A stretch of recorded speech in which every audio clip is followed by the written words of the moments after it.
Brian, it's finished 2-1 to West Ham against Everton, and a pretty exciting match, but I suppose what are the standout points for you from the game?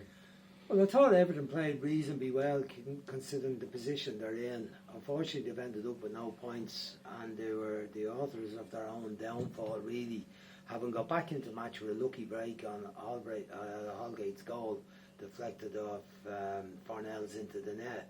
They didn't kind of build on that by being nice and solid defensively. Took too many risks, and unfortunately it was a mistake between Michael Keane rambling off into midfield, leaving a big gap behind him, and Iwobi's lack of touch on the ball. He just let the ball run under his foot, conceded possession to West Ham. Ball slipped in behind, and Antonio shot.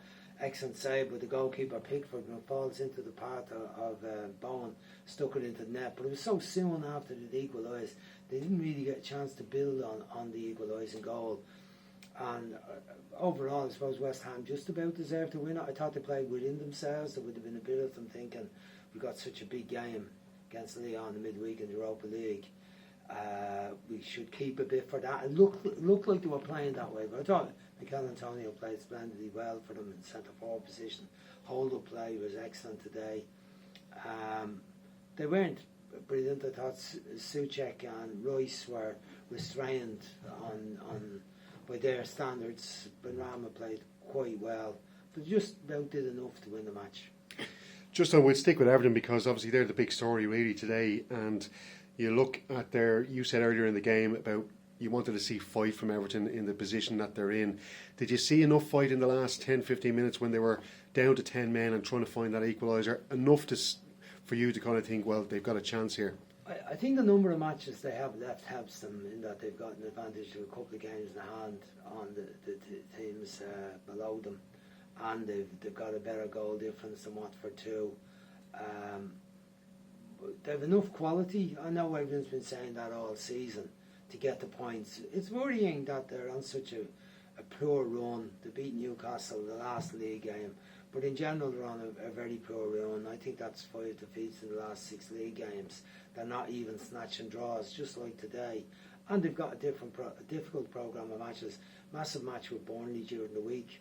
Burnley would be thinking if we can get a win, we could get in a bit of a roll. I think Burnley are in big trouble this time out. I've always fancied them to come around, but they haven't been able to stitch any consistent run of wins together really. And but that'll be a right scrap during the week from two teams in such a poor position. But after that, they've got a lot of difficult fixtures. Manchester United, Leicester twice, Manchester City. They've not many winnable games in there. They've Arsenal still to come. The only other game you'd say, well, that's a game they could win. Brentford too are in very good form at the moment. The rest are teams that are all in the upper part of the table, or Leicester, who should be higher up the table than they are. So they're in a very sticky position, but I think they'll just do enough to survive. It is a big job though for a manager like Frank Lampard. He doesn't have much experience. He was let go by Chelsea, a team that he couldn't really organise their defence. We're seeing similar problems at Everton with a lower quality player. Do you think his lack of experience in a relegation battle against somebody like Roy Hodgson managing Watford, and let's not discount Leeds, they've got a Jesse Marsh coming in there, he wouldn't have much relegation battle experience in the Premier League, none at all, but I'm not sure about his previous career. So is Lampard maybe losing out in that sense, and that his lack of experience could be a major factor in this? Well, it may be. I mean, the position he was in with Derby was they were one of the stronger team in the championships and the challenge at the end didn't make it through in the playoffs. Position at Chelsea is the expectancy of going to win trophies. The patience ran out at Chelsea, which is the way it goes, and then Tuchel comes in and shows how it can be done and wins the Champions League.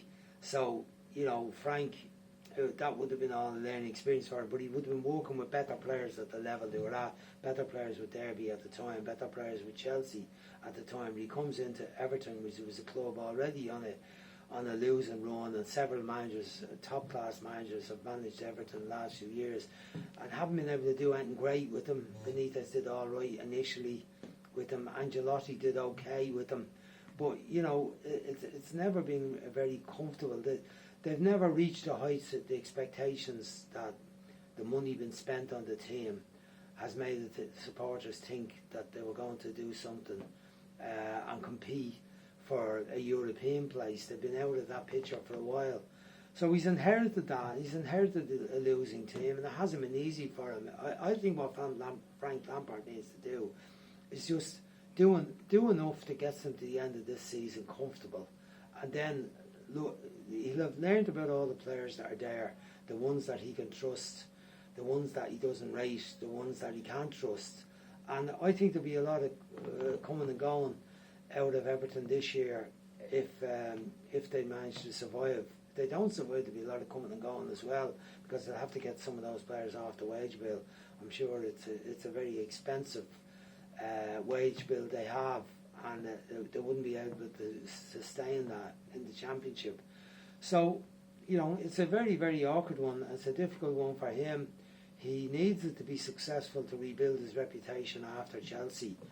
And so far, it's only gone very, very ordinary. I'd say the performance has been overall great, winning against Leeds a few weeks ago, but that's been forgotten now with defeats with Newcastle, Southampton, Spurs, heavy defeat by Spurs 5-0. That was real damaging defeat. The cup defeat to Crystal Palace 4.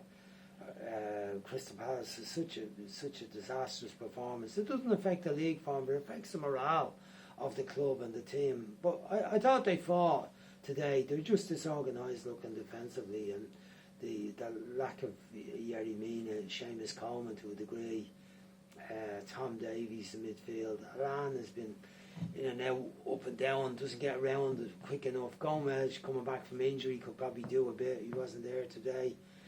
But they're short players, but they're short quality as well. They're definitely short confidence, and today won't help that. Then, excuse me, Brian, just to finish on Everton then, or sorry, West Ham I should say. David Moyes, of course, the former Everton boss, and I'm sure they'd love to have him back again the way he's going at West Ham. It's been outside Guardiola and Klopp, you could argue he's probably the best manager in the Premier League over the last 3 seasons. He's into a quarter-final now in the Europa League against a Lyon team that are struggling in France at the moment. I think they're 10th in Ligue 1. So you'd have to have West Ham as favourites in that tie. It gets underway on Thursday. They could be possibly facing Barcelona in the next round. We'll see how their tie goes as well. But it's a real opportunity here for David Moyes to try and win some silverware, but as well qualify his team for the big one, the Champions League next season, because they won't do it through the Premier League. No, they won't do it through the Premier League. The form has been mixed enough in recent weeks as they try to get through the rounds of the Europa League, and that's understandable with the squad they have. They haven't got great depth in the squad. You look today, the players coming on, it's Mark Noble coming on, Yarmolenko, who has been very much a fringe player, you'd have to say.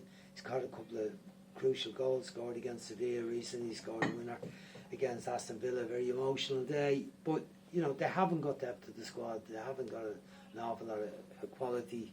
Bene out injured. Not missing too many first choice players. But he has done an exceptional job. He's got them into a very stable situation. There's not so much talk about the owners anymore. Yeah. Where often the figure was pointed at them. It's only a few years ago that the fans were out on the pitch, encroached on the pitch, and were protesting after the Burnley match they lost. And it's moved on a lot since. There's a stability, there's a confidence. There's confidence in the manager. He's rebuilt his own reputation, and the team are playing with a bit of style. They've adapted their game. David Moyes has probably adapted the style that he would have generally approached the game with. We've always known he's been a disciplinarian. Team's very organised, very disciplined. 4-4-1-1 system.